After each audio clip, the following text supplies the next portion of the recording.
Assalamu alaikum, it's Warda Ali. Welcome to Learners Academy. Today we are starting our lesson 19, Cognitive Views of Learning Part 1. सबसे important factor जो कि हमारी learning को affect करता है outside और inside the classroom, वो हमारी मेमोरी होती है। तो काफ़ी सारी थ्योरीज़ हैं जो मेमोरी के बारे में दी गई, मगर सबसे ज़्यादा जो कॉमन है वो इंफॉर्मेशन प्रोसेसिंग एक्सप्लेनेशंस की थ्योरी है। Early information processing views memory के जो थे वो कंप्यूटर को यूज़ करते थे, यानी मेमोरी को बिल्कुल कंप्यूटर की तरह समझा करते थे कि जो मेमोरी है हमारी, या जो हमारा ह्यूमन माइंड है, वो इंफॉर्मेशन लेता है, फिर उस पर ऑपरेशंस करता है, ठीक है, और उसकी फॉर्म और उसके कंटेंट को चेंज करता है, उसको उस इंफॉर्मेशन को स्टोर करता है, उस इंफॉर्मेशन को जो है मतलब हमें याद करवाता है। जब हम जो चीज़ हम याद करना चाहें वो चीज़ हमें याद करवाता है, और फिर फाइनली हम उसका रिस्पॉन्स जो है वो प्रोड्यूस करते हैं, ठीक है, जनरेट करते हैं। इन अदर वर्ड्स जो प्रोसेसिंग है उसमें आता है कि हमने सबसे पहले इंफॉर्मेशन को गैदर करना है, फिर उसी इंफॉर्मेशन को ऑर्गेनाइज़ करना है। ऑर्गेनाइज़ किस तरह करना है कि जो नई इंफॉर्मेशन आएगी उसको हमारा माइंड हमारी प्रीवियस इंफॉर्मेशन के साथ रिलेट करता है, और जो रिलेटिंग होती हैं उन्हें ऑर्गेनाइज़ कर देता है, और इस ऑर्गेनाइजेशन को हम इनकोडिंग कहते हैं।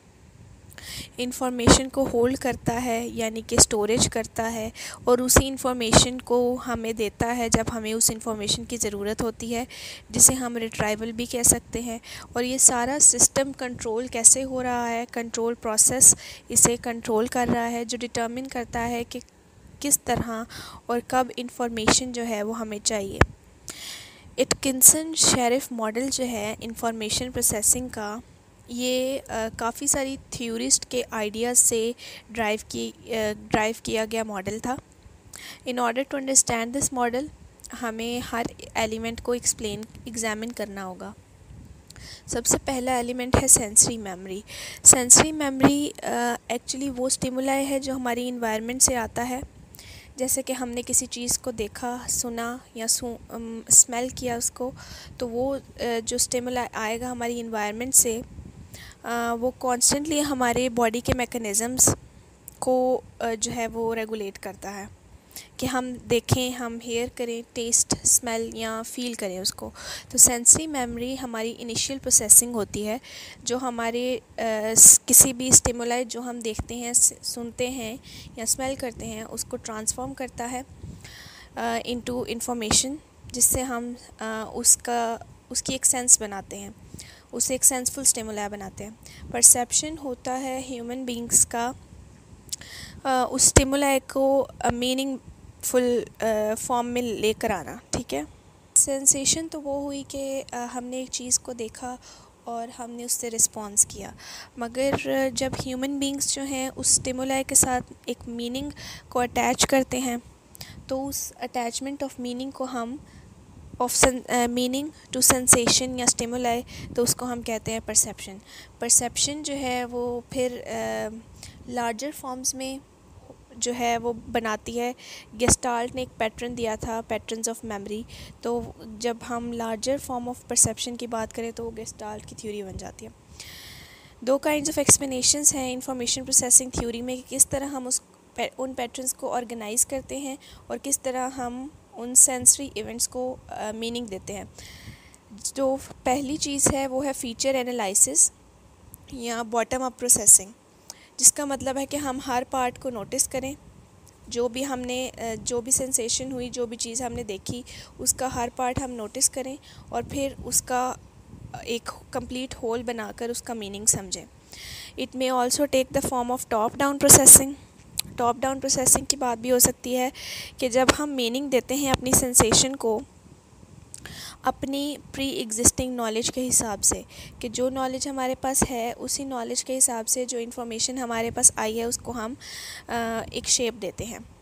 So what we know affects our perceptions, ठीक है, कि क्या जो हम जानते हैं वो हमारी परसेप्शन को काफ़ी ज़्यादा अफेक्ट करता है। तीसरा एलिमेंट आता है अटेंशन। जब हम किसी भी स्टिमुलाई को अटेंशन देते हैं तो इसका मतलब है कि हम उस स्टिमुलाई को सिलेक्ट कर रहे हैं या हम उसकी प्रोसेसिंग चाहते हैं, ठीक है, और दूसरों को इग्नोर कर देते हैं। तो हम पॉसिबिलिटीज़ को लिमिट कर देते हैं कि क्या क्या चीज़ हमने प्रोसेस करनी है। जिस चीज़ को हम अटेंशन देंगे इसका मतलब है कि वो हमारे लिए इम्पोर्टेंट है और हमें पता होगा कि हमारे लिए वो ज़्यादा इन्फ्लुएंशियल है। अटेंशन को इस तरह गाइड किया जाता है कि क्या हम जानते हैं पहले से और क्या अब हम जानना चाहते हैं। तो इसको कहते हैं, इसमें ये जो दो बातें हैं ये अटेंशन को गाइड करती हैं। अटेंशन जो है वो इन्वॉल्व भी है और काफ़ी हद तक इन्फ्लुएंस भी होती है जो हमने पहले तीन जो मेमोरी के प्रोसेसेस हैं तीन, उनसे। लिंडसे और नॉर्मन ने प्रपोज़ किया था कि जो सेंसरी रजिस्टर है वो हमारी इंफॉर्मेशन रखता है हर स्टिमुलाई के बारे में, काफ़ी ब्रीफ फॉर्म में वो सारी इंफॉर्मेशन रखता है। जब after the actual stimuli had left, मतलब जब एक स्टिमुलाई हमारे सामने प्रेजेंट हुआ तो उसकी जो भी एक ब्रीफ इंफॉर्मेशन होगी वो जो सेंसरी रजिस्टर है अपने पास वो जो ब्रीफ इंफॉर्मेशन है संभाल कर रखता है। जब एक्चुअल स्टिमुलाई प्रेजेंट नहीं होता तब भी उसके पास वो इंफॉर्मेशन होती है। तो इस व्यू को इलेबोरेट करते हैं हम कि हमारे पास डिफरेंट सेंस ऑर्गन्स हैं, ईयर, नोज़, आइज़, टंग और स्किन। ये हमारे ऑर्गन्स हैं जिनसे हम सेंसेशंस को रिसीव करते हैं। वो सेंसेशंस जो कि कंपेयर होती हैं to very mild electrical currents जो कि पास करती हैं हमारे सेंस ऑर्गन से ब्रेन तक, ठीक है। जब हम सेंसेशन को रिसीव कर लेते हैं तो जो हमारा ब्रेन है वो सेंसेशन को इंटरप्रेट करता है, उसको मीनिंग देता है और इस तरह हमारी सेंसेशन जो है वो परसेप्शन बन जाती है। और जब हम मीनिंग अटैच करते हैं उस सेंसेशन के साथ तो सेंसेशन परसेप्शन बन जाती है। एक यूज़फुल कॉन्सेप्ट इस रिगार्ड में ये है कि इज़ दैट के attention and it's focus on a stimulus, कि हमें अटेंशन और फोकस देनी है स्टिमुलस को, तो तभी जो है वो हम उसको इंटरप्रेट करेंगे या उसको मीनिंग देंगे या वो परसेप्शन बनेगी, ठीक है। तो जब हम उसको अटेंशन देंगे, हम फोकस करेंगे, हम चाहेंगे कि हमें उसके बारे में पता हो या हम जानना चाहते हैं या हमारी इंफॉर्मेशन में वो पहले कम थी और अब हम उसको उसमें इजाफ़ा करना चाहते हैं, तो हम उसमें अटेंशन देंगे, तभी वो सेंसेशन बनेगी, तभी वो इंटरप्रेट हो सकेगी, तभी वो परसेप्शन बन सकेगी। Thank you.